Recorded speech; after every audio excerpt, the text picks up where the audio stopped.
दोस्तों सब्सक्राइब कीजिए all hit exam channel को और बेल आइकन को प्रेस कीजिए जिससे आने वाली वीडियो की नोटिफिकेशन आपको सबसे पहले और लगातार मिलती रहे। दोस्तों बहुत बहुत स्वागत है एक बार फिर से आप सभी का हमारे इस चैनल में जिसका नाम है ऑल हिट एग्जाम।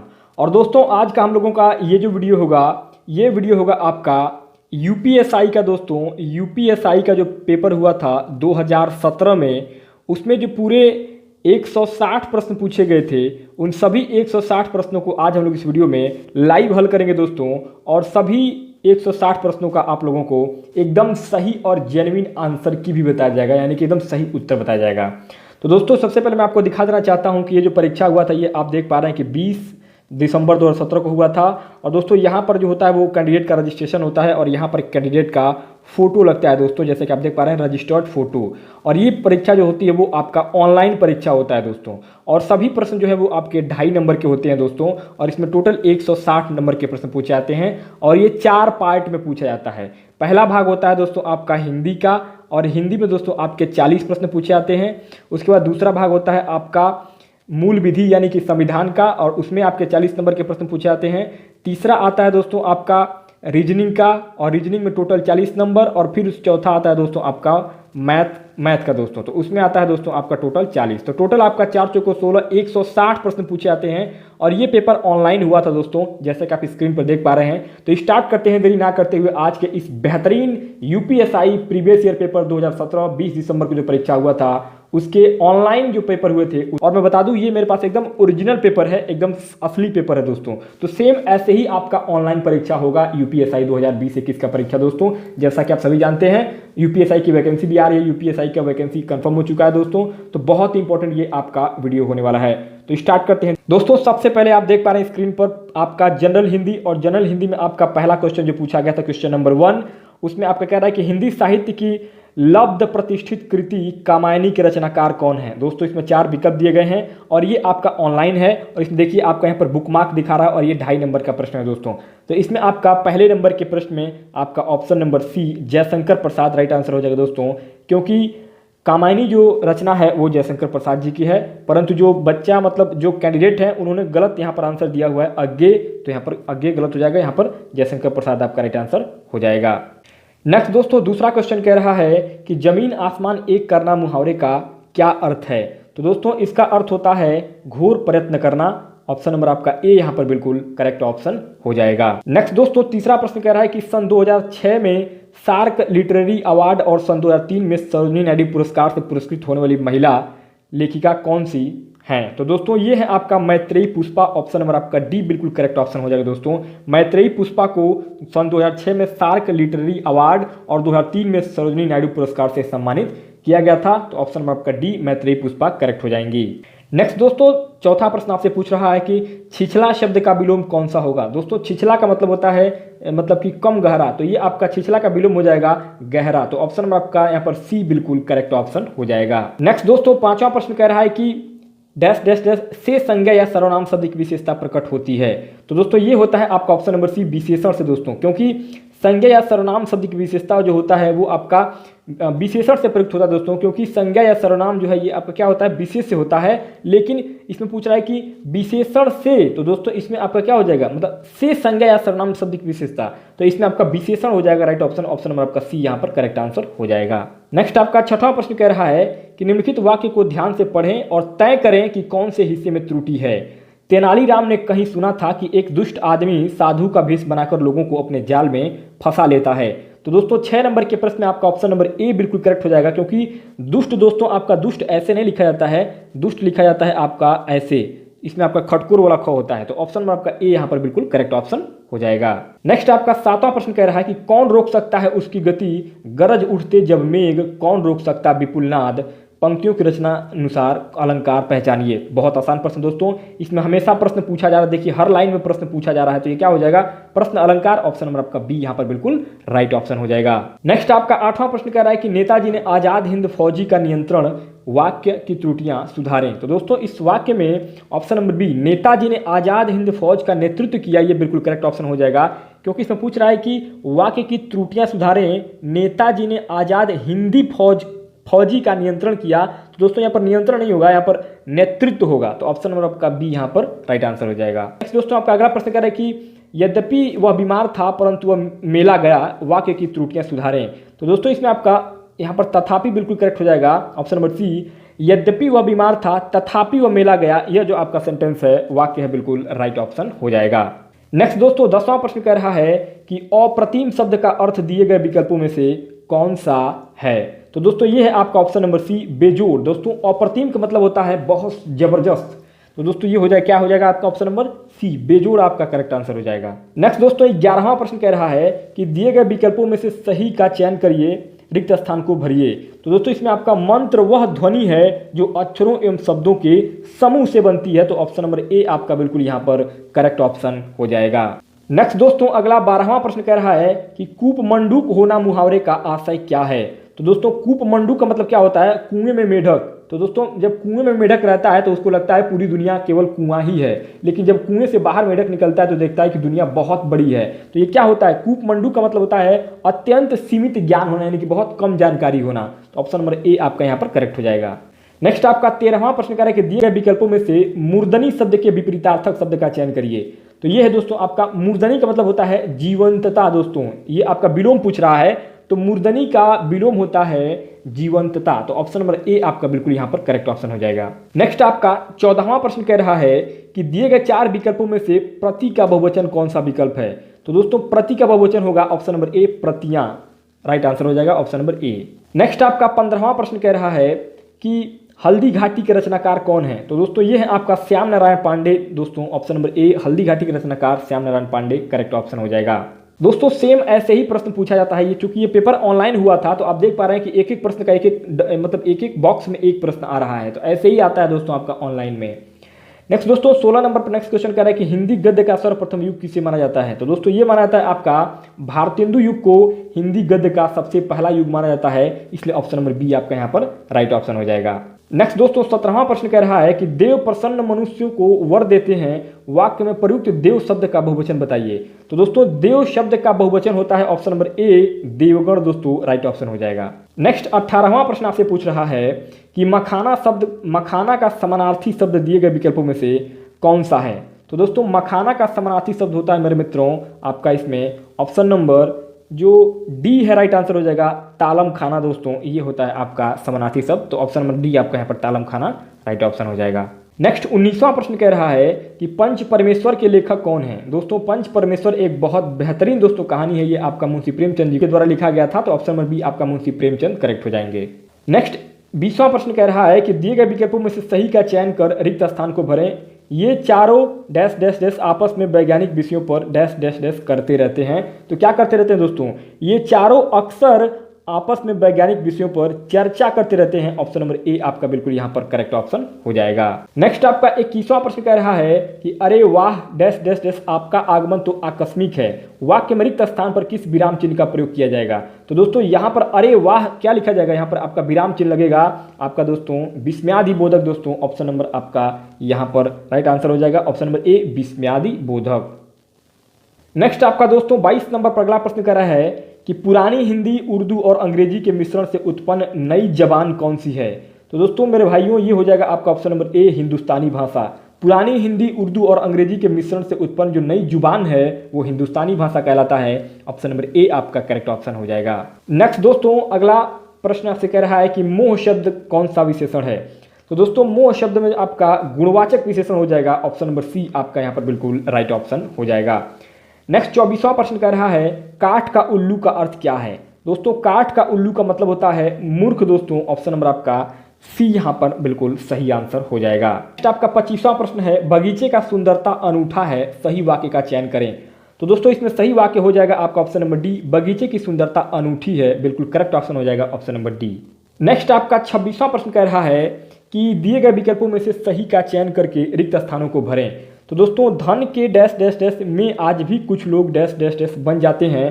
तो दोस्तों इसमें आपका ऑप्शन नंबर डी बिल्कुल करेक्ट ऑप्शन हो जाएगा, क्योंकि धन के लालच में आज भी कुछ लोग जयचंद्र बन जाते हैं दोस्तों। तो ऑप्शन नंबर आपका डी यहाँ पर बिल्कुल राइट ऑप्शन हो जाएगा। नेक्स्ट आपका 27वां प्रश्न कह रहा है सतर्कता शब्द का समानार्थी शब्द दिए गए विकल्पों में से कौन सा है? तो दोस्तों ये हो जाएगा आपका ऑप्शन नंबर ए मुस्तैदी दोस्तों, क्योंकि सतर्कता का मतलब होता है आप चौकन्ना हो जाए, मुस्तैद हो जाए। ऑप्शन नंबर आपका ए यहाँ पर करेक्ट हो जाएगा। नेक्स्ट 28वां प्रश्न कह रहा है कि बच्चों की कहानियां लिखने वाले और चाचा चौधरी पात्र के रचनाकार कौन हैं? तो दोस्तों ये है आपका प्राण कुमार शर्मा। राइट ऑप्शन हो जाएगा ऑप्शन नंबर डी। नेक्स्ट 29वां प्रश्न पूछ रहा है 4 विकल्पों में से शुद्ध वाक्य चुनिए। तो दोस्तों इन चारों विकल्पों में से सबसे शुद्ध जो वाक्य होगा वो आपका ऑप्शन नंबर ए आकाशवाणी से यह समाचार प्रसारित किया गया, बिल्कुल करेक्ट ऑप्शन हो जाएगा। नेक्स्ट दोस्तों अगला क्वेश्चन होगा केस स्टडी 30 से लेकर के 32 तक जो प्रश्न होंगे उसमें नीचे दिए गए गद्यांश को ध्यानपूर्वक पढ़िए और प्रश्न के उत्तर दीजिए। दोस्तों गद्यांश कह रहा है कि सामाजिक एवं आर्थिक दुर्बलताओं को दूर करने के लिए, राजनीतिक अधिकार प्राप्त करने के लिए विज्ञापन का जितना प्रयोग हो रहा है उससे कहीं ज्यादा अपने मालों की बिक्री के लिए हो रहा है। इसके द्वारा भावात्मक दोहन बहुत धूर्तता के साथ होता है। एक कंपनी दूसरे के बाजार को हड़पने के लिए विभिन्न तिकड़मों का सहारा लेती है। अंग प्रदर्शन का बढ़ना विज्ञापन की अनैतिकता की पराकाष्ठा है। युवाओं पर इसका बहुत बुरा असर पड़ता है। देश का भविष्य तिमिर लोक में गुम हो जाएंगे। यह सोची समझी साजिश है इस उपभोक्तावादी पूंजीवादी संस्कृति के नायाब तरीके विज्ञापन की। तो दोस्तों बहुत बेहतरीन ये आपका पैसेज था, गद्यांश था। और इस गद्यांश के ऊपर अब आपको जो प्रश्न पूछा जा रहा है क्वेश्चन नंबर 30 कह रहा है कि उपयुक्त गद्यांश का मूल तत्व क्या है? तो दोस्तों इसका मूल तत्व हो जाएगा आपका ऑप्शन नंबर ए उपभोक्ताओं को विज्ञापन छल और फरेब से अवगत कराना। ऑप्शन नंबर ए आपका बिल्कुल करेक्ट हो जाएगा गद्यांश के हिसाब से। नेक्स्ट आपका 31वां प्रश्न कह रहा है कि सामाजिक और आर्थिक दुर्बलताओं का मुख्यतः किस लिए उपयोग किया जा रहा है? तो दोस्तों ये किया जा रहा है आपका उत्पादन की अत्यधिक बिक्री करने के लिए दोस्तों। ऑप्शन नंबर डी आपका राइट आंसर हो जाएगा। नेक्स्ट दोस्तों 32 नंबर पर अगला प्रश्न पूछ रहा है कि इस गद्यांश का शीर्षक क्या है? दोस्तों इस गद्यांश का शीर्षक होगा सांस्कृतिक अस्मिता और विज्ञापन, बिल्कुल करेक्ट ऑप्शन हो जाएगा ऑप्शन नंबर बी। नेक्स्ट दोस्तों 33 नंबर पर अगला प्रश्न पूछ रहा है कि निम्नलिखित वाक्य को ध्यान से पढ़ें और तय करें कि कौन से हिस्से में त्रुटि है। आधुनिक परिवार का एक हिस्सा बनकर जिंदगी मानसिक तनाव से गुजर गई। तो दोस्तों इसमें आपका गुजर गई है, ये आपका ऑप्शन नंबर बी इसमें त्रुटि हुई है, इसलिए दोस्तों आपका ऑप्शन नंबर बी यहां पर बिल्कुल सही आंसर हो जाएगा। नेक्स्ट दोस्तों आपका 34वां प्रश्न कह रहा है कि निम्न में से किसमें विरोधाभास अलंकार का बोध होता है? तो ये होता है आपका ऑप्शन नंबर डी प्रियतम को समझ पा कामनी न जा सकी न ठहर सकी। दोस्तों ऑप्शन नंबर आपका डी यहां पर राइट ऑप्शन हो जाएगा। नेक्स्ट दोस्तों 35 नंबर पर अगला प्रश्न पूछ रहा है कि आगे नदियां पड़ी अपार घोड़ा कैसे उतरे पार। राणा ने देखा इस पार तब तक चेतक था उस पार। दी गई पंक्तियों में कौन सा अलंकार है? दोस्तों ऑप्शन नंबर सी अतिशयोक्ति अलंकार होगा, क्योंकि यहाँ पर राणा ने देखा चेतक जो है वो उस पार चला गया था। अभी वो कल्पना कर रहे हैं, मतलब बात क्या है बहुत बढ़ा चढ़ाकर बोली गई है, तो यहाँ पर अतिशयोक्ति अलंकार हो जाएगा। नेक्स्ट दोस्तों 36 नंबर पर अगला प्रश्न कह रहा है कि बिल्ली के गले में घंटी बांधना के अर्थ का उचित विकल्प चुनिए। तो दोस्तों इसका मतलब होगा ऑप्शन नंबर आपका बी अपने को संकट में डालना। दोस्तों ऑप्शन नंबर आपका बी यहाँ पर राइट आंसर हो जाएगा। नेक्स्ट आपका 37 नंबर पर अगला प्रश्न कह रहा है कि पीपर पात सरिस मंडोला, इस पंक्ति में मन क्या है? तो इसमें मन क्या है? उपमेय है दोस्तों। ऑप्शन नंबर आपका डी यहाँ पर बिल्कुल सही ऑप्शन हो जाएगा। नेक्स्ट आपका 38 कह रहा है कि जो शब्द क्रिया की विशेषता बताए उसे डैश डैश डैश क्या कहते हैं? दोस्तों तो उसे कहते हैं क्रिया विशेषण। दोस्तों जो शब्द क्रिया की विशेषता बताता है उसे क्रिया विशेषण कहते हैं। ऑप्शन नंबर आपका डी यहाँ पर सही आंसर हो जाएगा। नेक्स्ट आपका 39वां प्रश्न कह रहा है कि व्यक्ति वस्तु या स्थान के नाम को क्या कहते हैं? दोस्तों तो इसको कहते हैं संज्ञा। बहुत आसान प्रश्न है, ऑप्शन नंबर आपका डी यहाँ पर सही हो जाएगा। दोस्तों 40 नंबर पर आपका आखिरी प्रश्न होगा हिंदी भाषा में कि दिए गए विकल्पों में से सही का चयन करके रिक्त स्थान की पूर्ति कीजिए। तो दोस्तों कन्या डैश डैश डैश के आरोप में उन्हें आजीवन जेल हुई, तो ये हुआ था आपका ऑप्शन नंबर डी। कन्या की हत्या के आरोप में उन्हें आजीवन जेल हुई। ऑप्शन नंबर आपका डी यहाँ पर बिल्कुल सही ऑप्शन हो जाएगा।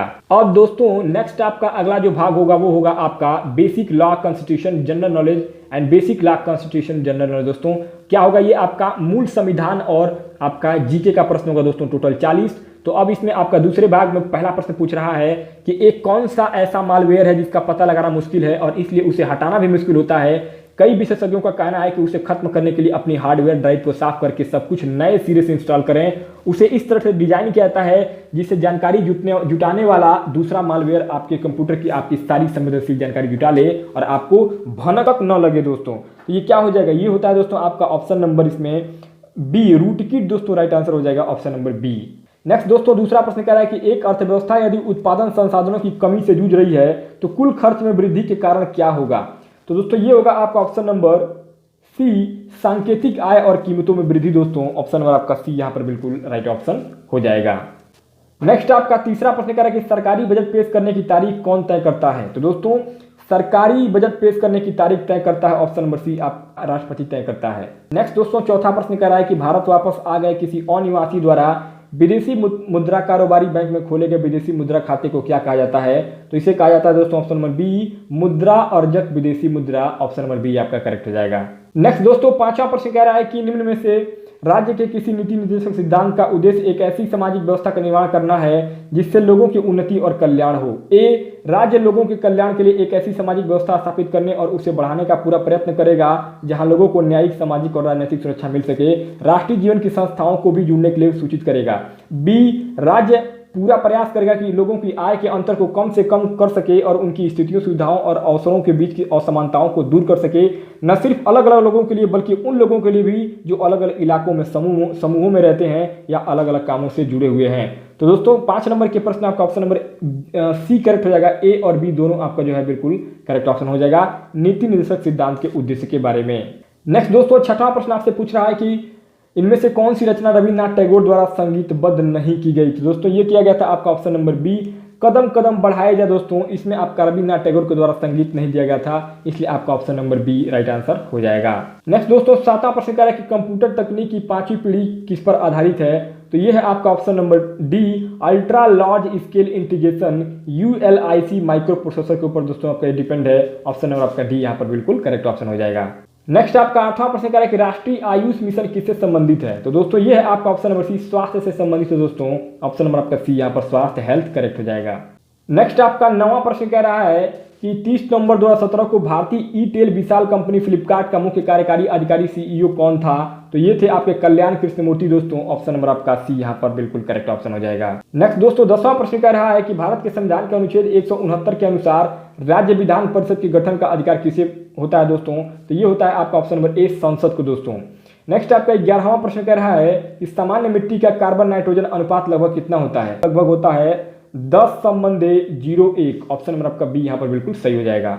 नेक्स्ट आपका 12वां प्रश्न कह रहा है कि निम्न राज्यों में से किस राज्य का भारत में जूट उत्पादन का प्रतिशत सबसे ज्यादा है? तो दोस्तों ये है आपका ऑप्शन नंबर दोस्तों सी करेक्ट हो जाएगा। जूट दोस्तों सबसे ज्यादा आपका पश्चिम बंगाल में होता है। ऑप्शन नंबर सी करेक्ट हो जाएगा। नेक्स्ट दोस्तों 13वां प्रश्न कह रहा है कि भारत के संविधान के अनुच्छेद 21A के अनुसार राज्य कानून द्वारा इस प्रकार से तय करें कि डैश डैश डैश आयु समूह के सभी बच्चों को वह मुफ्त शिक्षा मुहैया कराए। तो दोस्तों 6 से 14 साल तक के बच्चों को अनुच्छेद 21A के अंतर्गत मुफ्त में शिक्षा देने की व्यवस्था की गई है, इसलिए ऑप्शन नंबर ए आपका यहाँ पर करेक्ट हो जाएगा। नेक्स्ट आपका 14वां प्रश्न कह रहा है कि 14वें वित्त आयोग में राज्यों के बीच करों के आवंटन के सूत्र में वनावरण को भी जोड़ दिया गया, ये कौन से नाम से लोकप्रिय है? तो यह है आपका ऑप्शन नंबर ए हरित हस्तांतरण सूत्र। दोस्तों ऑप्शन नंबर ए आपका बिल्कुल करेक्ट ऑप्शन हो जाएगा।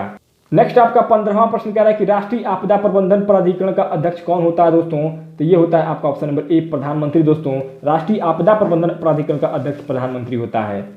नेक्स्ट आपका 16वां प्रश्न कह रहा है कि भारत सरकार की वह कौन सी योजना है जिसका उद्देश्य ऐसे बच्चों का संरक्षण करना है जिन्हें देखभाल और सुरक्षा की आवश्यकता हो, उनके अलावा ऐसे किशोर जो कानून का उल्लंघन करते हैं और वो बच्चे जो कठिन परिस्थितियों में रहते हैं उनका संरक्षण भी इसी योजना का एक अंग है। तो यह है आपका ऑप्शन नंबर सी समेकित बाल संरक्षण योजना।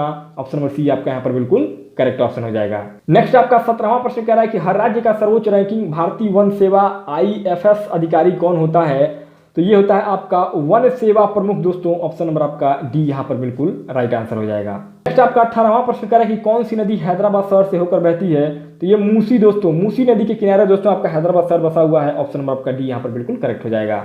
नेक्स्ट आपका 19वां प्रश्न कह रहा है कि केंद्र सरकार ने निम्नलिखित में से किस देश से उत्पादों के आयात पर प्रतिपाटन शुल्क को आगे बढ़ाया है? तो ये चीन। दोस्तों चीन जो देश है उसके साथ उत्पादों के आयात और प्रतिपाटन शुल्क को देश ने आगे बढ़ाया है केंद्र सरकार ने। ऑप्शन नंबर आपका ए यहाँ पर चीन करेक्ट हो जाएगा। नेक्स्ट आपका 20वां प्रश्न कह रहा है कि किस देश से सुभाष चंद्र बोस अंग्रेजों के खिलाफ मदद लेने गए थे? तो दोस्तों ये गए थे आपका ऑप्शन नंबर बी जर्मनी से। दोस्तों जर्मनी से सुभाष चंद्र बोस जो है अपने देश को आजाद करने के लिए मदद लेने के लिए गए थे जर्मनी में। नेक्स्ट आपका 21वां प्रश्न कह रहा है कि अधिकृत रूप से स्वतंत्रता की घोषणा करते हुए भारतीय राष्ट्रीय कांग्रेस ने कौन सी तारीख को स्वतंत्रता दिवस घोषित किया था? तो 26 जनवरी। ऑप्शन नंबर आपका सी यहाँ पर बिल्कुल करेक्ट हो जाएगा 26 जनवरी 1930। नेक्स्ट दोस्तों अगला क्वेश्चन आपसे कह रहा है कि इनमें से कौन सा एक कृत्रिम कीटनाशक नहीं है? तो इसमें दोस्तों आपका पैराकेट जो है ये आपका एक कृत्रिम कीटनाशक नहीं है दोस्तों, इसलिए आपका ऑप्शन नंबर ए यहाँ पर करेक्ट हो जाएगा। नेक्स्ट आपका 23वां प्रश्न कह रहा है कि हड़प्पा सभ्यता में गढ़ जगह नेक्स्ट दोस्तों 23वां प्रश्न कह रहा है कि हड़प्पा सभ्यता में गढ़ जगह किसके लिए जानी जाती थी? तो ये जाना जाता था आपका ऑप्शन नंबर ए, वहां उच्चतर वर्ग के लोग बसते थे, उसी को गढ़ कहा जाता था, इसलिए आपका ऑप्शन नंबर ए यहाँ पर बिल्कुल राइट ऑप्शन हो जाएगा। नेक्स्ट आपका 24वां प्रश्न कह रहा है कि 30 नवंबर 2017 को भारत के नियंत्रण एवं महालेखाक परीक्षक कौन थे? तो ये थे आपका ऑप्शन नंबर ए राजीव महर्षि दोस्तों, ऑप्शन नंबर ए आपका बिल्कुल करेक्ट ऑप्शन हो जाएगा। नेक्स्ट आपका 25वां प्रश्न कह रहा है कि इनमें से कौन सी जनहित याचिका के जरिए नसबंदी के लक्ष्य हासिल करने के लिए राज्य द्वारा की गई धांधलियों को उजागर करने के उद्देश्य से आर्थिक मुआवजे, मरीजों की सुरक्षा के निर्देशों, शल्य चिकित्सा के दिशा निर्देशों आदि इत्यादि की मांग की गई दोस्तों? तो ये किया गया था आपका ऑप्शन नंबर ए देविका विश्वास बनाम भारत संघ के खिलाफ दोस्तों, ये जो मुकदमा हुआ था इसमें सारी बातों को बताया गया था दोस्तों, इसलिए आपका ऑप्शन नंबर ए यहाँ पर बिल्कुल करेक्ट हो जाएगा। नेक्स्ट आपका 26वां प्रश्न कह रहा है कि सूचना का अधिकार संशोधन 2013 में नीचे दिया गया कौन सा अहम संशोधन किया गया था? तो ये किया गया था दोस्तों आपका ऑप्शन नंबर बी, मतलब ये है कि आपका राजनीतिक दलों को सार्वजनिक प्राधिकरण की परिभाषा के दायरे से बाहर रखा जाए और इसलिए वे सूचना के अधिकार के अंतर्गत भी न आए, इसलिए आपका ऑप्शन नंबर बी यहाँ पर बिल्कुल करेक्ट ऑप्शन हो जाएगा। संशोधन सूचना का अधिकार संशोधन 2013 के अंतर्गत। नेक्स्ट दोस्तों 27वां प्रश्न कह रहा है कि आय या लाभ पर लगाए गए कर के बजाय वस्तुओं और सेवाओं पर लगते कर को किसके रूप में जाना जाता है दोस्तों? तो इसको कर भाग के रूप में जाना जाता है दोस्तों, ऑप्शन नंबर आपका बी यहाँ पर बिल्कुल सही ऑप्शन हो जाएगा। नेक्स्ट आपका 28वां प्रश्न कह रहा है कि भारत में किसी भी राज्य का गवर्नर बनने के लिए निम्न में से कौन सी योग्यता होना जरूरी है? तो ये होना जरूरी है आपका उसकी उम्र कम से कम 35 साल होनी चाहिए, उसे संसद के किसी भी सदन या राज्य विधायिका का सदस्य नहीं होना चाहिए और वह भारत का नागरिक होना चाहिए। ये तीनों होना चाहिए दोस्तों, इसलिए आपका ऑप्शन नंबर डी यहाँ पर बिल्कुल सही आंसर हो जाएगा। नेक्स्ट आपका 29वां प्रश्न कह रहा है कि वित्तीय वर्ष 2015-16 का निर्धारण वर्ष निम्न में से कौन सा है? तो दोस्तों ये है आपका ऑप्शन नंबर ए निर्धारण वर्ष 2016-17। नेक्स्ट दोस्तों 30वां प्रश्न कह रहा है कि इनमें से किस ऐतिहासिक मामले में सर्वोच्च न्यायालय ने भारतीय रिजर्व बैंक को सूचना के अधिकार के अधिनियम के दायरे में ले लिया?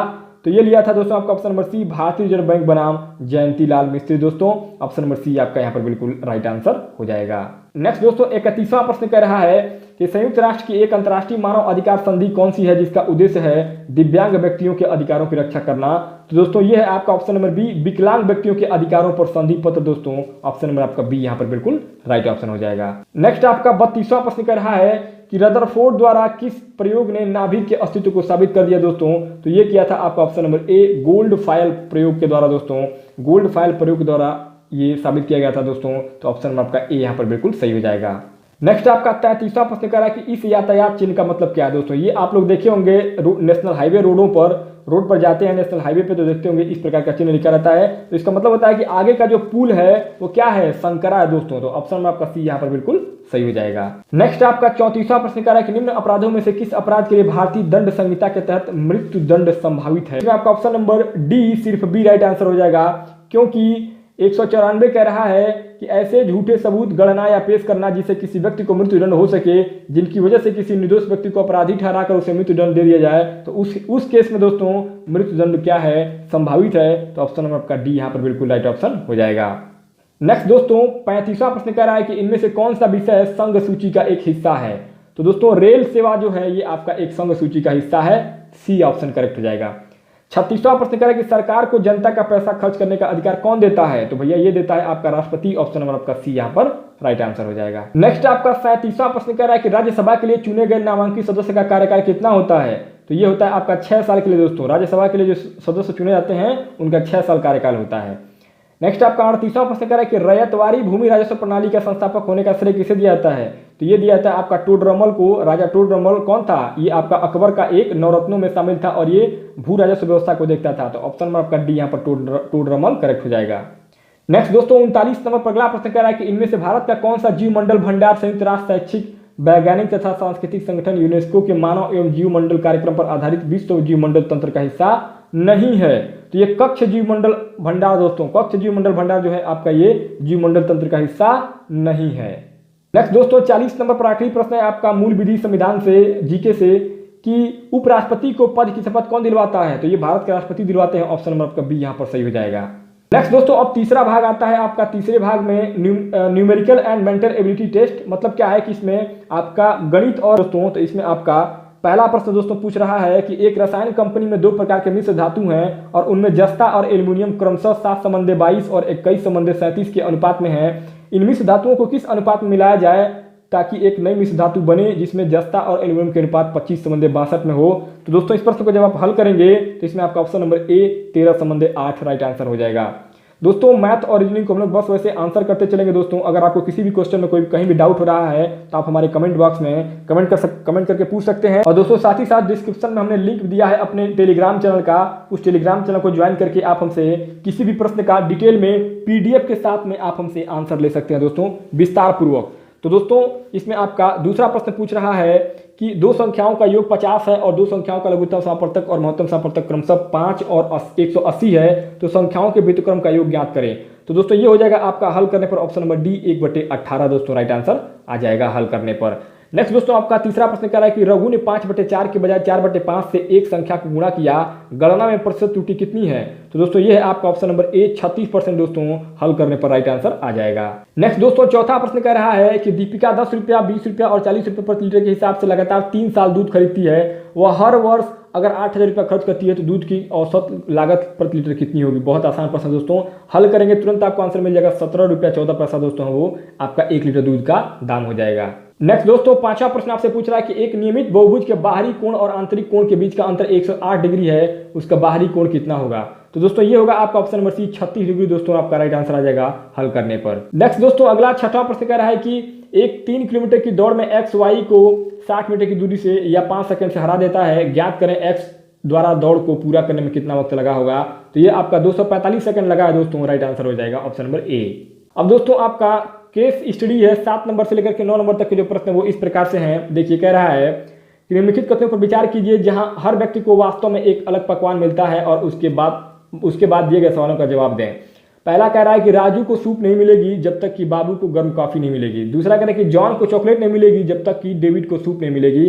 तीसरा डेविड को चाय नहीं मिलेगी जब तक कि जॉन को सूप नहीं मिलेगी। चौथा बाबू को चॉकलेट नहीं मिलेगी जब तक कि राजू को गर्म कॉफी नहीं मिलेगी। पांचवा बाबू को गर्म कॉफी नहीं मिलेगी जब तक कि डेविड को चॉकलेट नहीं मिलेगी। छठवां कह रहा है कि जॉन को गर्म कॉफी नहीं मिलेगी जब तक कि राजू को चाय नहीं मिलेगी। सातवां कह रहा है कि जॉन को चाय नहीं मिलेगी जब तक कि राजू को गर्म कॉफी नहीं मिलेगी दोस्तों। आठवां कह रहा है कि राजू को गर्म कॉफी नहीं मिलेगी जब तक कि जॉन को सूप नहीं मिलेगी। नौवां कह रहा है कि डेविड को चॉकलेट्स नहीं मिलेगी जब तक कि राजू को गर्म कॉफी नहीं मिलेगी। 10वां कह रहा है कि बाबू को चाय नहीं मिलेगी जब तक कि राजू को चॉकलेट नहीं मिलेगी। और 11वां कह रहा है कि जॉन को सूप नहीं मिलेगी जब तक कि राजू को चॉकलेट्स नहीं मिलेगी। इसमें इसके हिसाब से दोस्तों आपका 7वां प्रश्न कह रहा है कि किसे चॉकलेट नहीं मिलेगा। तो दोस्तों राजू को चॉकलेट नहीं मिलेगा। नेक्स्ट आपका 8वां प्रश्न कह रहा है कि किसे गर्म कॉफी नहीं मिलेगी। तो दोस्तों डेविड को गर्म कॉफी नहीं मिलेगी। नेक्स्ट आपका दोस्तों 9वां प्रश्न कह रहा है कि बाबू को क्या मिला। दोस्तों बाबू को चाय मिला। दोस्तों 10वां प्रश्न कह रहा है कि अगर जनवरी 2016 का चौथा दिन सोमवार है तो अगस्त महीने का दूसरा सोमवार किस तारीख को पड़ेगा। भैया ये 8 अगस्त को पड़ेगा। राइट आंसर हो जाएगा ऑप्शन नंबर ए। दोस्तों आपका 11वां प्रश्न कह रहा है कि निम्न में से दिया गया कौन सा विकल्प 9 से विभाज्य है। तो दोस्तों ये है आपका ऑप्शन नंबर ए 12,366 दोस्तों। 12वां प्रश्न कह रहा है कि आनंद बाबू और चंदू को 5625 रुपए के नगद पुरस्कार मिले। पुरस्कार की रकम को तीनों के बीच इस तरह बांटा जाना है। आनंद को बाबू और चंदू को एक साथ मिलने वाली राशि का 1/2 मिले और बाबू को आनंद और चंदू को एक साथ मिलने वाली राशि का 1/4 मिले। बाबू के मुकाबले आनंद की हिस्सेदारी रुपए में कितनी अधिक होगी। तो दोस्तों 750 रुपए अधिक होगा। राइट आंसर हो जाएगा ऑप्शन नंबर आपका बी। नेक्स्ट दोस्तों 13वां प्रश्न कह रहा है कि निम्न दिए गए विकल्प में से कौन सा पुनरावृत्ति और आवृत्ति दशमलव है। तो दोस्तों ये है आपका ऑप्शन नंबर सी 3/11 दोस्तों यहाँ पर हल करने पर राइट आंसर आ जाएगा। नेक्स्ट आपका 14वां प्रश्न कह रहा है कि दो गाड़ियां ए और बी अगले 1 घंटे के भीतर निर्धारित की गई हैं। दोनों गाड़ियों के सभी यात्री हॉल में इंतजार कर रहे हैं। हॉल में बैठने की क्षमता 1500 लोगों की है जिसमें से 10% खाली रही। प्रतिक्षारत यात्रियों में से 40% महिलाएं हैं। प्रत्येक ट्रेन में बैठने की क्षमता प्रतीक्षालय में बैठे यात्रियों की 2/3 है।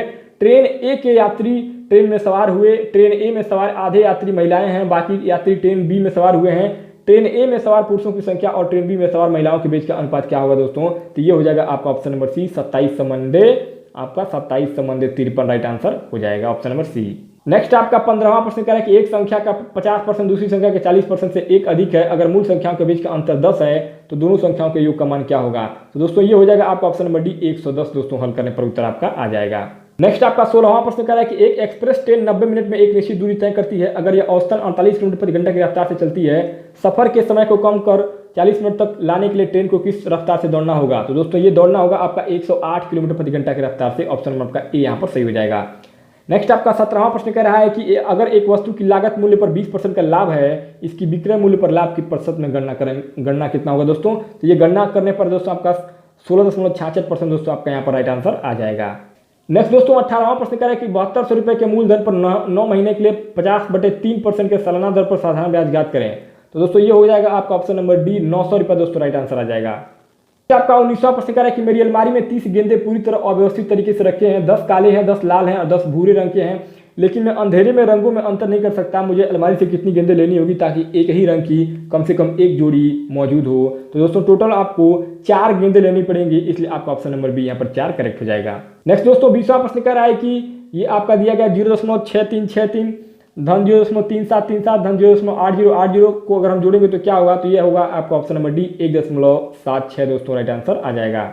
नेक्स्ट आपका 21वां प्रश्न कह रहा है कि 2, 3, 5, 6, 7 और 9 अंकों में से कितने 4 अंकों की संख्याएं बन सकती हैं जो 3 से विभाज्य हों और कोई भी अंक दोहराया नहीं गया है? तो दोस्तों ये आपका 144 हो जाएगा दोस्तों, ऑप्शन नंबर आपका बी यहाँ पर 144 राइट आंसर हो जाएगा। नेक्स्ट आपका 22वां प्रश्न कह रहा है कि एक नाव प्रवाह के साथ 20 मिनट में 400 मीटर यात्रा करती है, नाव की गति ऊर्ध्व प्रवाह के मुकाबले प्रवाह के साथ दोगुनी है, तो निम्न विकल्पों में से कौन सी संबंध प्रदान करता है दोस्तों? तो ये करता है दोस्तों आपका ऑप्शन नंबर डी, स्थिर पानी में नाव की गति बराबर 3x प्रवाह की गति दोस्तों, यानी कि 3 गुना है प्रवाह की गति के खिलाफ। तो दोस्तों ऑप्शन नंबर आपका डी यहाँ पर बिल्कुल सही हो जाएगा। आपका 23वां प्रश्न कह रहा है कि 3 मिश्रण की बराबर मात्रा में पेट्रोल और मिट्टी का तेल 2:3, 4:3 और 6:1 के अनुपात में है। अगर तीनों को एक साथ मिलाया जाता है तो आखिरी मिश्रण में पेट्रोल और मिट्टी का तेल किस अनुपात में होगा दोस्तों? तो मेरे मित्रों ये होगा आपका ऑप्शन नंबर सी, 64:41:0 दोस्तों, आपका ऑप्शन नंबर सी यहाँ पर बिल्कुल सही ऑप्शन हो जाएगा।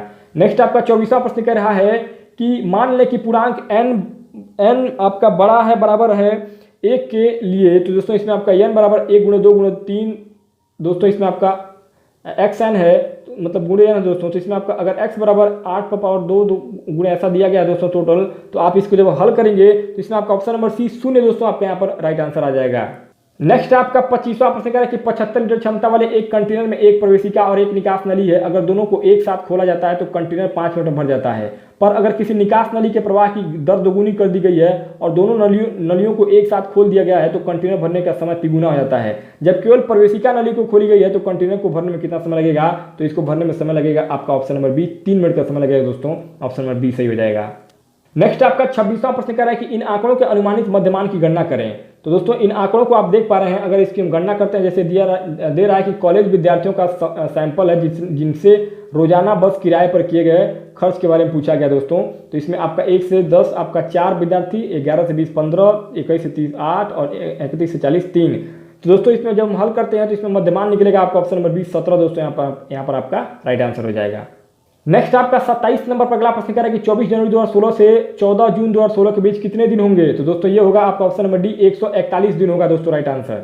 28वां प्रश्न कह रहा है कि विनोद एक वस्तु 45% के लाभ पर आकाश को बेचता है और फिर आकाश उसे 10% घाटे में संजय को बेचता है, परिणामी लाभ या घाटा कितना होगा? तो दोस्तों ये होगा आपका ऑप्शन नंबर सी, 30.5% लाभ होगा दोस्तों, ऑप्शन नंबर आपका सी यहाँ पर 30.5% लाभ आपका करेक्ट हो जाएगा। नेक्स्ट आपका 29वां प्रश्न कह रहा है कि बसप्पा गायों और मुर्गियों की निश्चित संख्या के साथ एक छोटी सी झोपड़ी में रहते हैं। अगर सिरों की कुल संख्या 12 है और पैरों की कुल संख्या 40 है तो मुर्गियों की संख्या ज्ञात करें। तो दोस्तों ये आपका टोटल कितना हो जाएगा? 4 दोस्तों मुर्गियों की संख्या हो जाएगी, ऑप्शन नंबर आपका डी यहाँ पर सही हो जाएगा। नेक्स्ट आपका 30वां प्रश्न कह रहा है कि अगर 12 लड़कियां एक निश्चित काम का 30% प्रति 15 दिनों में करती हैं और 20 लड़के उसी काम का 60% 16 दिनों में करते हैं, फिर 8 लड़के और 18 लड़कियां वह काम एक साथ कितने दिनों में पूरा कर सकते हैं? तो दोस्तों ये पूरा कर सकते हैं आपका ऑप्शन नंबर बी, 22.2 दिन में 8 लड़के और 18 लड़कियां वह काम पूरा कर सकते हैं, ऑप्शन नंबर बी सही हो जाएगा, 22.2 दिन। नेक्स्ट आपका 31वां प्रश्न कह रहा है कि 1296 भागा 24 गुणे 0.75 बराबर का इसका मान ज्ञात करेंगे दोस्तों। तो 72 आपका राइट आंसर हो जाएगा, ऑप्शन नंबर ए।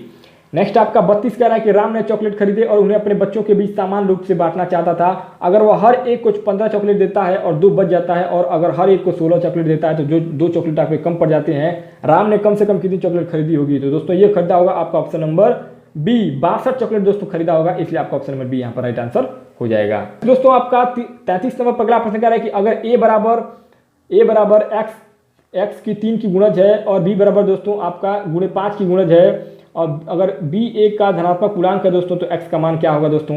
x का कम से कम मान क्या हो सकता है? तो ये हो सकता है आपका ऑप्शन नंबर बी 1 दोस्तों, आपका यहाँ पर राइट आंसर हो जाएगा 1। नेक्स्ट आपका 34 नंबर पर अगला प्रश्न कर रहा है कि गीता एक 30 मीटर चौड़ा, 40 मीटर लंबा और 20 मीटर गहरा आयताकार कुआं खोदना चाहती है, जिसका खुला सिरा जमीन पर रहेगा। वो अंदर से निकली मिट्टी से कुएं के चारों ओर 1 मीटर समान चौड़ाई और जमीन से 0.25 मीटर ऊंची दीवार बनाना चाहती है। दीवार बनने के बाद कितनी अतिरिक्त मिट्टी बची हुई है? तो दोस्तों ये बचा हुआ है आपका 23,928 घन मीटर। दोस्तों राइट आंसर आ जाएगा हल करने पर। नेक्स्ट दोस्तों 35 नंबर पर अगला प्रश्न कर रहा है कि 497/7 गुणे 104/13 धन अंडर रूट 38.44 धन अंडर रूट पर पावर 3 29.261 को अगर हम हल करते हैं, आकलन करते हैं, तो इसमें आपका ऑप्शन नंबर सी 577.28 दोस्तों आपका यहाँ पर राइट आंसर आ जाएगा ऑप्शन नंबर सी। नेक्स्ट आपका 36वां प्रश्न कर रहा है कि दो स्टेशन ए और बी 138 किलोमीटर दूर है। एक ट्रेन सुबह 7:15 बजे ए से शुरू होती है और बी की ओर 24 किलोमीटर प्रति घंटे की रफ्तार से जाती है। एक अन्य ट्रेन सुबह 8 बजे बी से शुरू होती है और ए की ओर 36 किलोमीटर प्रति घंटे की रफ्तार से चलती है। वे किस समय दोनों मिलेंगे? तो मिलेंगे आपका सुबह 10 बजे में। ऑप्शन में आपका ए यहाँ पर बिल्कुल सही हो जाएगा। नेक्स्ट दोस्तों आपका 37 नंबर पर अगला प्रश्न कर रहा है कि एक पेन के आवरण की लागत 30% बढ़ जाती है, कैप की लागत 20% बढ़ जाती है और पेन का विक्रय मूल्य 60% बढ़ जाता है। मूल रूप से पेन का आवरण और कैप कुल लागत का क्रमशः 40 रुपये और 60 रुपये होते हैं। अगर वास्तविक लाभ पेन के कैप की वास्तविक लागत का 1/4 था तो अनुमानित लाभ ज्ञात करें। तो दोस्तों अनुमानित लाभ हो जाएगा आपका ऑप्शन नंबर बी 48.38%। हल करें पर दोस्तों आपका ऑप्शन नंबर बी करेक्ट हो जाएगा। नेक्स्ट आपका 38वां प्रश्न कर रहा है कि राम ने 2 बराबर रकम 2 भिन्न लोगों को दी। उन्होंने पहले व्यक्ति पर 5% साधारण ब्याज दर लगाया। 5 साल के अंत में उन्हें ब्याज के रूप में 1,000 रुपये मिले। दूसरे व्यक्ति को उन्होंने केवल 2 साल के लिए रकम दी। वह उस पर ब्याज कितनी दर लगाएंगे ताकि इतनी ही राशि प्राप्त कर सके जितना उन्होंने पहले व्यक्ति से वसूली है? तो ये आपका 12.5% ब्याज पर अगर देंगे तो उनको इतना पैसा जितना मिलेगा जितना कि पहले से मिल रहा था। नेक्स्ट आपका दोस्तों 39वां प्रश्न कर रहा है कि एक परियोजना का काम 12 कर्मचारियों द्वारा 15 दिन में पूरा किया जाना है। अगर 3 कर्मचारी पहले दिन से ही अनुपस्थित हैं तो बचे हुए लोग अपने काम करने के देर में कितनी बढ़ोतरी करेंगे ताकि परियोजना का काम समय पर पूरा हो सके? तो दोस्तों 33.5% जो लोग हैं वो अगर काम में ज़्यादा काम करेंगे तब जाकर वो उन लोगों की भरपाई हो पाएगी। इसलिए आपका ऑप्शन नंबर बी यहाँ पर हल करने पर राइट आंसर हो जाएगा 33.5%। नेक्स्ट दोस्तों आपका 40 नंबर अगला प्रश्न कर रहा है कि लगातार 15 दिनों के काम के लिए एक कर्मचारी की औसत मजदूरी 80 रुपये प्रतिदिन थी। पहले 7 दिनों के दौरान उसकी औसत मजदूरी 63 रुपये प्रतिदिन थी और आखिरी के 7 दिनों के दौरान औसत मजदूरी आपका 99 रुपये प्रतिदिन था। और पहले 8 दिनों की औसत क्या रही होगी? तो ये रहा होगा आपका ऑप्शन नंबर बी 63.37 रुपये। दोस्तों आपका ऑप्शन नंबर बी यहाँ पर सही आंसर हो जाएगा। अब दोस्तों नेक्स्ट आपका चौथा और आखिरी भाग होगा, ये होगा आपका मेंटल एप्टीट्यूड टेस्ट यानी कि रीजनिंग का दोस्तों। और रीजनिंग में आपका पहला प्रश्न कह रहा है कि दिए गए विकल्पों में से उस शब्द का चयन करें जो निम्न वर्णित शब्द के अक्षरों का उपयोग कर नहीं बना सकता दोस्तों। तो इसमें आपका दोस्तों इलेक्ट्रोफोरेसिस दोस्तों आपका लिखा गया है। तो इसमें आपका इलेक्ट्रोफोरेसिस से आपका क्रिसिस दोस्तों आपका नहीं बना सकता है, क्योंकि दोस्तों इसमें आपका जो है ये आई 2 बार आया है और एस 2 बार आया है। तो इसमें दोस्तों आपका आई जो है इलेक्ट्रोफोरेसिस में केवल आई 1 बार आया है, जबकि क्रिसिस में आई आपका 2 बार चाहिए। तो यही आपका इलेक्ट्रोफोरेसिस से क्रिसिस शब्द नहीं बन पाएगा, इसलिए आपका ऑप्शन नंबर बी यहाँ पर राइट आंसर हो जाएगा। नेक्स्ट दोस्तों दूसरा प्रश्न कर रहा है कि रमा ने अपने घर से शुरू किया और पूर्व की तरफ 5 किलोमीटर चली, फिर वो बाएं मुड़ी और 3 किलोमीटर चली, फिर वो लगातार 2 बार बाएं मुड़ी। अब वो किस दिशा में जा रही है दोस्तों? तो इसमें बहुत आसान प्रश्न दोस्तों, आप अगर डायग्राम बनाते हैं ऐसे तो आपको खुद पता चल जाएगा कि वो किस दिशा में जा रही है। कि कहाँ जा रही है? दक्षिण दिशा की तरफ जा रही है।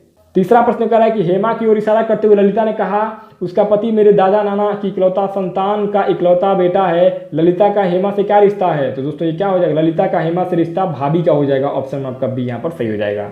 नेक्स्ट आपका चौथा प्रश्न कर रहा है कि निम्नलिखित प्रश्न में 2 कथनों के बाद 2 निष्कर्ष 1 और 2 दिए गए हैं। निष्कर्ष पढ़ें और तय करें कि कौन सा निष्कर्ष तार्किक रूप से कथन का अनुसरण करता है या करती है। तो दोस्तों ये कथन कर रहा है कि कुछ कॉलेज विश्वविद्यालय हैं, सभी कॉलेज संस्थान हैं। तो निष्कर्ष कर रहा है कि पहला कुछ संस्थान विश्वविद्यालय हैं, दूसरा हर विश्वविद्यालय एक संस्थान है। तो इसमें केवल एक जो है वो अनुसरण करता है दोस्तों, मतलब क्या कुछ संस्थान विश्वविद्यालय हैं, इसलिए आपका ऑप्शन नंबर यहाँ पर ए राइट आंसर हो जाएगा। नेक्स्ट दोस्तों पांचवा प्रश्न आपके स्क्रीन पर क्या कह रहा है ध्यान देंगे, थोड़ा सा प्रश्न लंबा है दोस्तों। पांचवा प्रश्न आपसे कह रहा है कि नीचे दिए गए सवालों में से 2 कथन है, 1 और 2 तय करें कि कथनों में से कौन सा कथनों में उपलब्ध कराए गए तथ्य सवाल का जवाब देने के लिए पर्याप्त है। दोनों कथनों को पढ़ें और अपना जवाब दें। सवाल PQRS सभी बारी बारी अलग अलग दिन सोमवार मंगलवार बुधवार गुरुवार को एक ही रेस्टोरेंट में जाते हैं, लेकिन जरूरी नहीं कि उसी क्रम में तो क्यू किस दिन पर जाता है? तो तो क्यू जाता है दोस्तों आपका ऑप्शन नंबर ए। दोनों कथन 1 और 2 में उपलब्ध तथा मिलकर सवाल का जवाब देने के लिए पर्याप्त हैं, इसलिए दोस्तों आपका ऑप्शन नंबर ए करेक्ट हो जाएगा। नेक्स्ट दोस्तों, छठवां प्रश्न आपके स्क्रीन पर कह रहा है कि एक निश्चित कुड भाषा में क्राइम को टेजगो के रूप में लिखा जाता है, तो उसी कुड भाषा में आपका बीन्स को कैसे लिखा जाएगा? तो ये लिखा जाएगा दोस्तों आपका ऑप्शन नंबर ए GDBUP। दोस्तों सबसे पहले आपको इस तरीके से अगर रीजनिंग का क्वेश्चन हल करना है तो आपको ए से जेड तक ये याद करना पड़ेगा कि ए किस स्थान पर आता है और जेड किस स्थान पर आता है।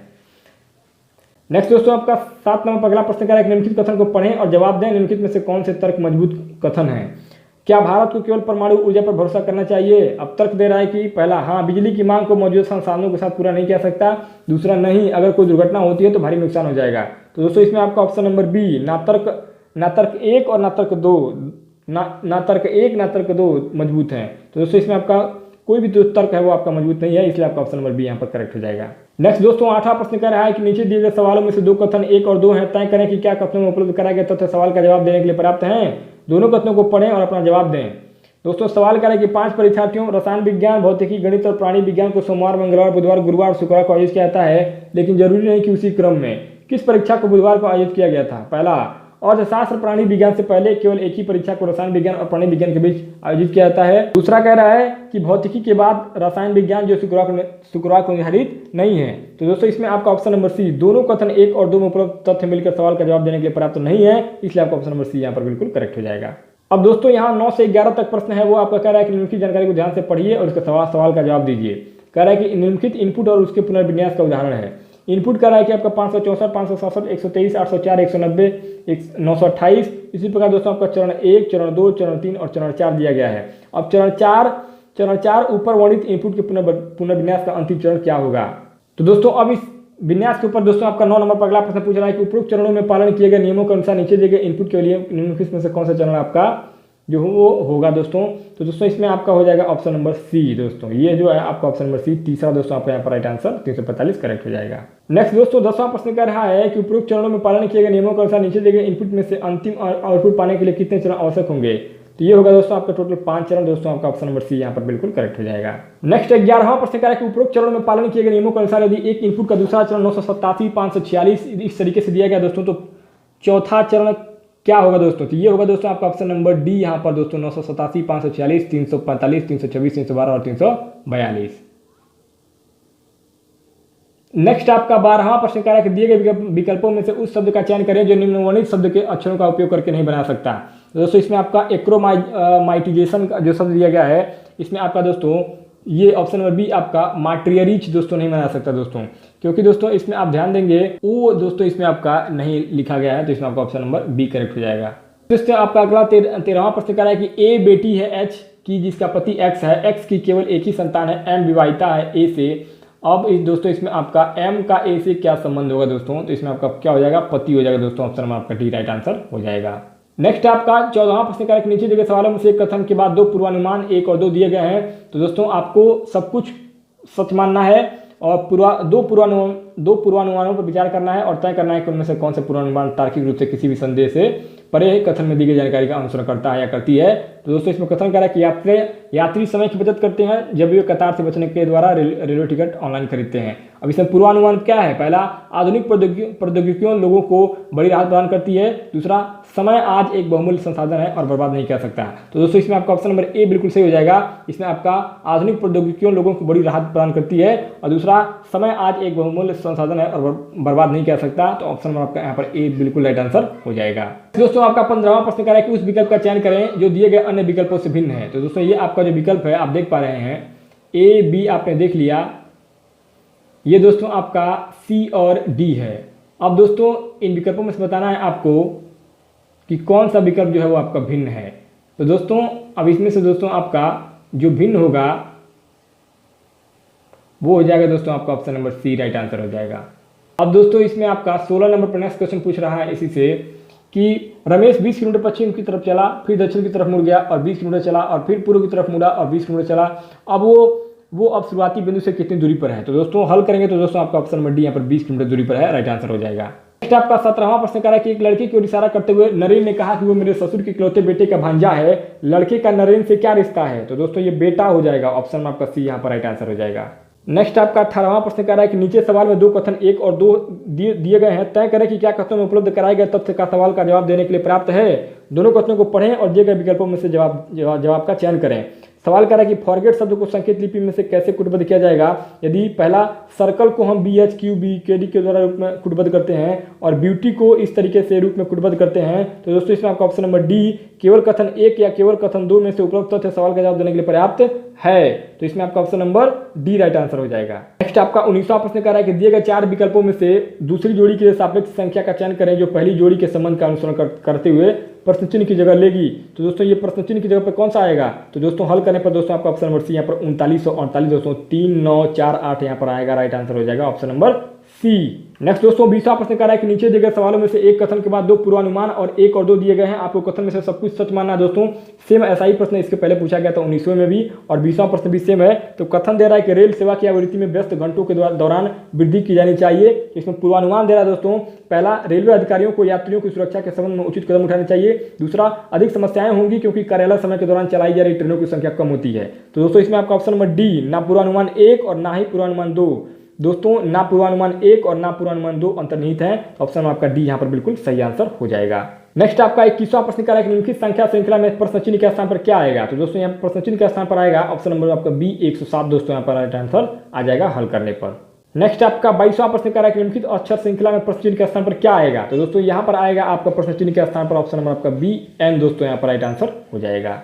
नेक्स्ट दोस्तों आपका 23वां प्रश्न कह रहा है कि निम्नलिखित में से कौन सा आरेख निम्नलिखित के बीच संबंध को दर्शाता है। पिता माता कवित्री, दोस्तों पिता माता कवित्री को अगर हम दर्शाना होगा तो कौन सा इसमें विकल्प सही होगा। तो दोस्तों पिता माता और कवित्री में दोस्तों आपका जो सही विकल्प होगा मेरे मित्रों वो हो जाएगा आपका option number D right answer हो जाएगा दोस्तों। नेक्स्ट आपका 24वां प्रश्न कह रहा है कि एक निश्चित कुल भाषा में ऑपरेट को PRQTGVC के रूप में लिखा जाता है, तो उसी कुल भाषा में डायरेक्ट को कैसे लिखा जाएगा। तो डायरेक्ट को लिखा जाएगा दोस्तों आपका ऑप्शन नंबर बी KFGTVE दोस्तों लिखा जाएगा ऑप्शन नंबर बी। नेक्स्ट आपका 25वां प्रश्न कह रहा है कि उस विकल्प का चयन करें जिसमें प्रश्न चित्र छिपा अंतस्थापित है। तो दोस्तों इसमें दोस्तों ये जो प्रश्न है ये किसमें छिपा हुआ है। तो दोस्तों ये छिपा हुआ है आपका दोस्तों आपका इस प्रश्न में दोस्तों अगर हम इस राइट आंसर हो जाएगा दोस्तों आपका option number A right answer हो जाएगा। नेक्स्ट दोस्तों 26वां प्रश्न कह रहा है कि उस विकल्प का चयन करें जो दिए गए अन्य विकल्पों से भिन्न है। Asia, Antarctica, Australia, Thailand. तो दोस्तों थाईलैंड दोस्तों आपका यहाँ पर अलग हो जाएगा क्योंकि एशिया, अंटार्कटिका और ऑस्ट्रेलिया ये जो आपके अलग हैं और थाईलैंड आपका अलग पड़ता है। नेक्स्ट आपका 27वां प्रश्न कह रहा है कि उस विकल्प का चयन करें जिसमें प्रश्न चित्र जो है वो अंतस्थापित है। तो दोस्तों ये जो चित्र है प्रश्न वाला ये किसमें अंतस्थापित है। तो दोस्तों ये अंतस्थापित है आपका ऑप्शन नंबर ए में। नेक्स्ट आपका 28वां प्रश्न कह रहा है कि दिए गए विकल्पों में से दूसरी जोड़ी के लिए सापेक्ष अक्षर समूह का चयन करें जो पहली जोड़ी के संबंध का अनुसरण करते हुए प्रश्न चिन्ह की जगह लेगा। तो दोस्तों यहाँ प्रश्न चिन्ह की जगह पर क्या आएगा हल करने पर दोस्तों आपका ऑप्शन नंबर डी RST यहाँ पर राइट आंसर आ जाएगा हल करने पर। नेक्स्ट आपका दोस्तों 29वां प्रश्न कह रहा है कि दीपा 5 किलोमीटर पूरब की तरफ चली, फिर दाएं मुड़ गई और 3 किलोमीटर चली, फिर वो बाएं मुड़ी और 4 किलोमीटर चली, अंत में वो बाएं मुड़ी और 3 किलोमीटर चली। शुरुआती बिंदु के संदर्भ में दीपा किस दिशा में है। तो दोस्तों दीपा है आपका ऑप्शन नंबर सी पूर्व दिशा की तरफ। ऑप्शन नंबर आपका यहाँ पर सी करेक्ट हो जाएगा।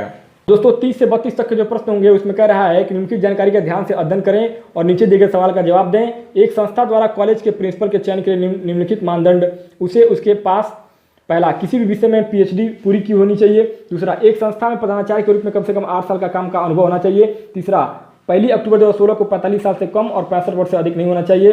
चौथा कुल में 60% अंक के साथ स्नातकोत्तर और स्नातक की पढ़ाई पूरी की होनी चाहिए। हालांकि यदि एक उम्मीदवार सभी उपरोक्त मानदंडों को पूरा करता है सिवाय, तो दोस्तों इसमें आपका तो कह रहा है कि उनके मामले में क्या निर्णय लेना है। संदीप सिंह ने क्रमशः कुल 70% और 65% अंकों के साथ स्नातकोत्तर और स्नातक डिग्री को पूरा कर लिया है। उन्हें प्रधानाचार्य के रूप में 16 साल का अनुभव है। उनके पास PhD की डिग्री नहीं है और वे 59 साल के हैं। तो दोस्तों ये उम्मीदवार के मामले के स्थान को डीन के पास भेजा जाएगा, इसलिए आपका ऑप्शन नंबर यहाँ पर सी करेक्ट हो जाएगा। नेक्स्ट आपका 31वां प्रश्न कह रहा है कि उनके मामले में क्या निर्णय लेना है। शिवराम कृष्णन ने गणित में PhD किया है और शिक्षण में 16 वर्ष का अनुभव है और अभी वो प्रतिष्ठित संस्था में प्रधानाचार्य हैं। उन्होंने कुल में क्रमशः 60% और 30% अंकों के साथ स्नातकोत्तर और स्नातक की पढ़ाई की है। वो 56 साल के हैं। तो दोस्तों ये आपकी जो दी गई जानकारी है ये क्या है और पर्याप्त है। तो ऑप्शन आपका बी यहाँ पर करेक्ट हो जाएगा। नेक्स्ट आपका 32वां प्रश्न कह रहा है कि उनके मामले में क्या निर्णय लेना है। नरसिम्हन ने PhD पूरी कर ली है, वह 46 साल का है और उसे प्रधानाचार्य के रूप में 10 वर्षों का अनुभव है। तो दोस्तों ये दी गई जानकारी क्या है और पर्याप्त है। नेक्स्ट दोस्तों अगला प्रश्न कह रहा है कि एक निश्चित कुट भाषा में डिकेट को इस तरीके से लिखा के रूप में EJDUB के रूप में लिखा गया है, तो उसी कुछ भाषा में नेशन को कैसे लिखा जाएगा, तो नेशन को लिखा जाएगा दोस्तों आपका OBUJPO। दोस्तों आपका ऑप्शन नंबर बी यहाँ पर सही हो जाएगा। नेक्स्ट आपका 34वां प्रश्न कह रहा है कि उस विकल्प का चयन करें जिसमें ये प्रश्न चिन्ह समाहित है। तो दोस्तों ये जो आपका चित्र है ये किसमें समाहित है दोस्तों, तो दोस्तों ये समाहित है आपका ऑप्शन नंबर सी में। राइट आंसर हो जाएगा ऑप्शन नंबर आपका सी। नेक्स्ट दोस्तों अगला प्रश्न आपसे कह रहा है कि क्वेश्चन नंबर 35 दिए गए विकल्पों में से असंगत अक्षर युग्म का पता लगाएं। तो दोस्तों इसमें आपका असंगत जो हो जाएगा ये हो जाएगा आपका ऑप्शन नंबर बी EF बराबर UV। दोस्तों ये आपका क्या है EF बराबर UV, आपका यही आपका यहाँ पर असंगत हो जाएगा, गलत हो जाएगा। नेक्स्ट दोस्तों आपका 36 कह रहा है कि दिए गए विकल्पों में से असंगत अक्षर का पता लगाएं। तो असंगत आपका क्या हो जाएगा P हो जाएगा दोस्तों, इसमें ऑप्शन नंबर आपका डी करेक्ट हो जाएगा। नेक्स्ट आपका 37 कह रहा है कि निम्नलिखित कथन को पढ़ें और जवाब दें, निम्नलिखित में से कौन से तर्क मजबूत हैं। कथन क्या ग्रामीण प्रशासन में पंचायती राज व्यवस्था को जारी रखा जाना चाहिए। तर्क पहला हाँ इसने अतीत में कई साल ग्रामीण लोगों के लिए अच्छा काम किया है। दूसरा नहीं बेईमान लोग प्रणाली में आते हैं और योग्य लोगों की संभावना को खत्म कर देते हैं दोस्तों। तो इसमें आपका ऑप्शन नंबर डी केवल तर्क एक मजबूत है दोस्तों, हाँ इसने अतीत में कई साल ग्रामीण लोगों के लिए अच्छा काम किया है, ये आपका कथन बिल्कुल सही हो जाएगा। नेक्स्ट दोस्तों आपका 38 नंबर अगला प्रश्न कर रहा है कि निम्न में से कौन सा आरेख निम्नलिखित के बीच संबंध को दर्शाता है। पशु घोड़ा और घोड़ी। तो दोस्तों 38 नंबर के प्रश्न पशु घोड़ा घोड़ी में आपका ऑप्शन नंबर सी यहाँ पर जो है बिल्कुल राइट आंसर हो जाएगा, ऑप्शन नंबर सी, क्योंकि पूरा ये पशु हो जाएगा और ये घोड़ा और घोड़ी हो जाएगा। तो ऑप्शन नंबर आपका सी यहाँ पर सही हो जाएगा। नेक्स्ट दोस्तों 39वां प्रश्न कह रहा है कि निम्नलिखित प्रश्न में दो कथनों के बाद दो निष्कर्ष 1 और 2 दिए गए हैं। निष्कर्ष पढ़ें और तय करें कि कौन सा निष्कर्ष तार्किक रूप से कथन का अनुसरण करता है या करती है।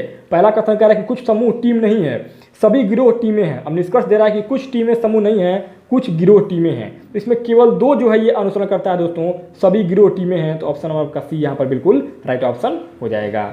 अब दोस्तों 40 नंबर पर ये आपका आखिरी प्रश्न होगा। रीजनिंग में उस विकल्प का चयन करें जो दिए गए अन्य विकल्पों से भिन्न है। पहले, पश्चात, पिछला, अतीत। तो दोस्तों इसमें आपका पश्चात जो है ये आपका राइट आंसर हो जाएगा दोस्तों, ये आपका सबसे भिन्न हो जाएगा दोस्तों, इसलिए दोस्तों आपका ऑप्शन नंबर बी यहाँ पर आपका राइट आंसर हो जाएगा।